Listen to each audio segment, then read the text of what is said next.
All right. Here we go. Here we go. Stronger Life Show, episode 1. All right, here we are at the desk. Dustin Jones here. Jeff Musgrave. All right, so we are going to be doing this show for two main reasons. One, to share updates on what's going on at Stronger Life, and also to address your all's questions. So the Stronger Life members have lots of really interesting and amazing questions that sometimes we try and answer at the beginning of class with a short period of time or even like a social media post, but it probably deserves more of a conversation than anything. And we figured, why not record it, share it with y'all? So since it's our first episode, I guess we should do some introductions. So Sure.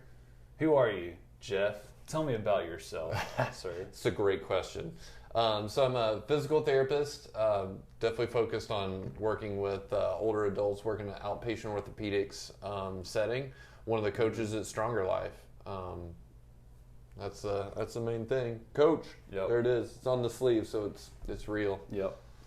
What else? You ride horses. Yeah, I do. So very amateur equestrian. Do a little bit of jumping. What else do I do?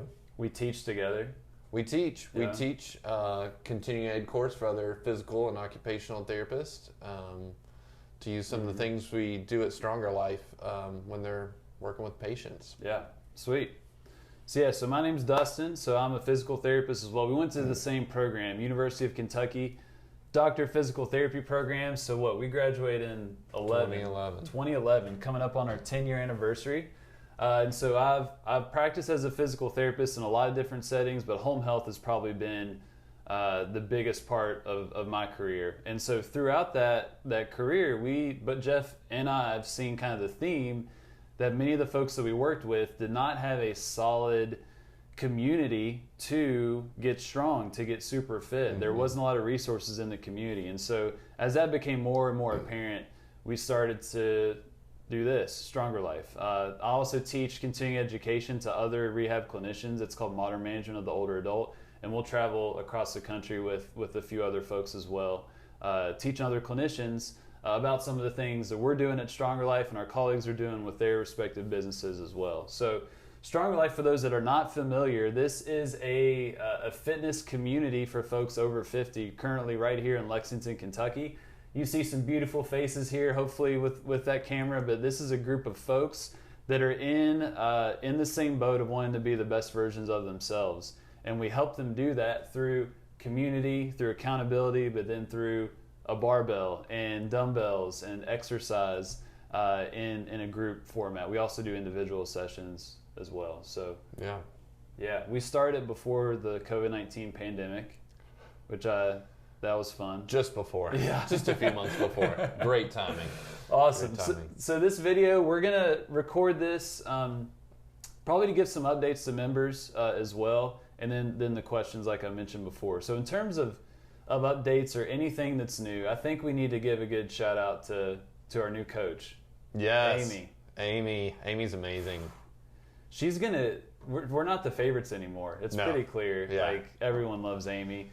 The members, our first day of coaching, they brought her flowers. Like we never got flowers. No. Whatever. Definitely not. Whatever. But she's awesome. So she's a CrossFit Level 1 trainer. So she coaches at CrossFit Maximus, which is where we run Stronger Life, which is on National Avenue in Lexington. And that's where we work out as well. She also has her Precision Nutrition certification at Level 1, which that's no joke. In terms of quality of nutrition certifications, that is probably one of the most respected certifications that one can get. And we're probably going to have her on this show to talk about absolutely. that at some point. What do you like about Amy? Why do you think she's an awesome coach? Well, I think the most important thing is she cares about her members. She cares about their experience, that they have a good time, that they're safe while they're lifting, and she's very organized. I mean, there are lots of qualities I really love about Amy's coaching style, but she's organized, has a plan, she cares, and it's all about the members. It's not the Amy show. Yeah. That's really important. And that's clear to us. It's clear to our members as well. I think what I love too is, we've known her for a while now, and she's gone through her own journey as well. Just had a lot of tough life stuff, but then also just dove headfirst into fitness and has seen some amazing changes in terms of what she can do now, which is cool. And that translates well to being able to share that with others. So Amy's awesome. She's coaching right now, actually. So she's crushing it in the gym. All right, well, let's get to this question. We're going to call this segment Dear Coaches. Shout out to Lee Paulson. She's been posting these questions in the Stronger Life Facebook group, and I'll read this here. So she said, Dear Coaches, can you tell me about advantages and disadvantages of more reps versus lighter weights versus fewer reps and heavier weights? And in parentheses, other than some days, everything is too heavy. LOL. Just very true. So the question is, why would we do more reps with lighter weights versus when we would do fewer reps with heavier weights? What's our thinking behind that? Mm-hmm. So Jeff is our director of programming. He's putting together all the workouts and some of the rep schemes where you may see some of those variations. So how would you start that? What would you say to Lee about that question? My first answer is always yes, all the above. There's a place for all those different strategies. So with strength training, one of the things that I think about when I'm creating workouts is like a critical volume, like a certain number of repetitions you need to meet at a prescribed intensity level to really build strength. So, and Lee also alluded to this too. Everyone's not going to come in having their best day. So maybe there are days that you come in where you're a little more sore, you're a little more tired, maybe not been eating or sleeping well. Maybe that's a day to focus on form and really nail down technique. From the strength perspective, load is our friend, as long as we can control it in an efficient manner, in a safe manner. Load helps us build strength, build our bone density, and as well as just like cartilage health, core activation. I mean, there are lots of advantages to using load, and it prepares us for real life. Because we have to move heavy things, whether it's the bag of dog food, or we need to rearrange furniture, or we need to lift and carry a grandchild. Like, there's a place functionally for heavy load, but there's trade-offs where you can work on efficiency, and doing lots of repetitions can also build strength, and that's supported in the research too.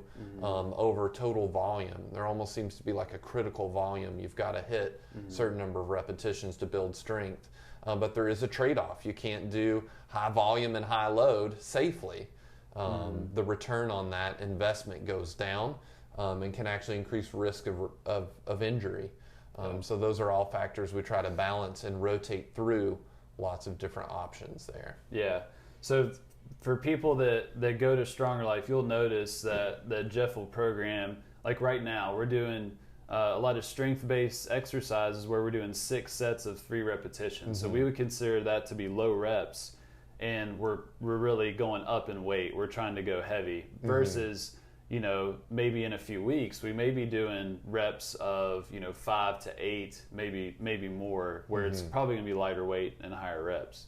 But yeah, it has its place in we want to do both. I think what we think a lot about too is when someone's new. We have a lot of new folks that may have had an injury or they haven't exercised before. And so in that scenario, more reps, lighter weight is usually our friend, especially if you have a little bit of pain or an injury that may be active, that we can use that to get people moving and they're going to tolerate it, versus if day one we have them doing 6 sets of 3 of very, very heavy weight for them. That's going to be rough. And then also DOMS, delayed onset muscle soreness, is a big one as well. And so we can kind of mitigate some of that with some lower load, maybe get some higher reps. But we definitely want to do both. And I would say most people, especially when they come to Stronger Life, what they're used to is high reps and low load. Yes. And they don't do a lot of heavy weight. Yeah, right? By and large, the majority of people that come in, they were told that's what's safe and effective, and that's all that they should be doing. So introducing heavier loads are new, and there's nothing wrong with keeping that weight a little bit lower, especially if it's a new lift or someone's new to the barbell, or the movement. It's like, well, I've never done this before. I've not done this in a long time. To your point, like that's a great place to use a lower load, higher rep strategy. Yeah. It's our bias, but I really do love the lower rep, higher weight periods, because most people aren't used to lifting heavy weight, and so their perception of heavy weight changes so much. Like we see this all the time, right? Like we use these bumper plates that they're big, but some of them are 10 pounds all the way up to 45, and then we have the little change plates, like a 5-pound plate and like a 2.5-pound plate. And then someone puts those tins on and they do a deadlift, for example. And so if they have a 15-pound bar and they have 2 tins on either side, that's a 35-pound deadlift. And for a lot of people, in their mind, that's heavy. That's a lot of weight. That's the most they've ever lifted. And then they train that over a relatively short period of time. And a lot of people can double that and go to 70 pounds and just utterly change the perspective of what they're capable of doing. And in that moment, if they get a personal record or a PR, we have them go ring a bell and everyone's clapping and yelling, and it's a good old time. Get to celebrate. Yeah, it's a lot of fun. A lot of it at the beginning is just perception, because there's a lot of fear around moving heavy weights, but it's the best way to prepare for real life and help build that margin of strength in case injury occurs. Someone gets sick. It's like the stronger you are going into it, the faster your recovery is going to be. And building that margin is so crucial. And that's one of the things that the frustrations you spoke to earlier, working in the medical system, is seeing people get better enough in an insurance-based medical system just to discharge when it was time to get into a program like StrongerLife, where they could build some reserve strength because the insurance doesn't care. Like, okay, well, you can go to the bathroom on your own, walk through your house. Yeah, you're good. You're good to go. You're healthy. We don't care if you can have any fun. If you enjoy your life, those things don't matter. How strong or confident you are is just not a factor. Right. So it's nice to see people like build that reserve strength, and we know, hey, worst case scenario happens, these people are going to bounce back much faster. And that's proven time and time again in the research, which is great. Yeah. And then the person that asked this question, Lee, I mean, she could echo that. And we just did a video with Lee where we filmed a lot of the lifts that we do in the gym, and then put that side by side to what she does, what we all do on a regular basis, and how some of these lifts translate to real world activities. And on that video, we put make life easier, join StrongerLife. And that's what we're getting at too, is if we are able to handle lightweight for a lot of reps or heavyweight for a few reps, if we build our capacity and get stronger and stronger, then our life just gets easier. What used to be a max effort now becomes a pretty easy task, and that's a beautiful thing. So, all right, if y'all have any other questions related to that particular topic, drop them in the comments, whether you're watching this on YouTube, whether it's on Facebook, wherever you're watching this. Leave a comment. We love to discuss there. Also, if you have a submission for the Dear Coach segment, you can leave that below. Or you could email that, Dustin@StrongerLifeHQ.com. There's all kinds of ways y'all can get a hold of us. But we love your thoughts, your ideas on what we can talk about for the Dear Coach segment. We have a few questions lined up in the queue, but we'd love to hear your thoughts as well. So anything else? It's a good episode 1. Yeah, hope this was helpful. Help direct the content of what you guys want to hear about, what questions you have, how we can help make this useful. All right, good stuff. See you, man. Boom. I don't know why I said see ya, but...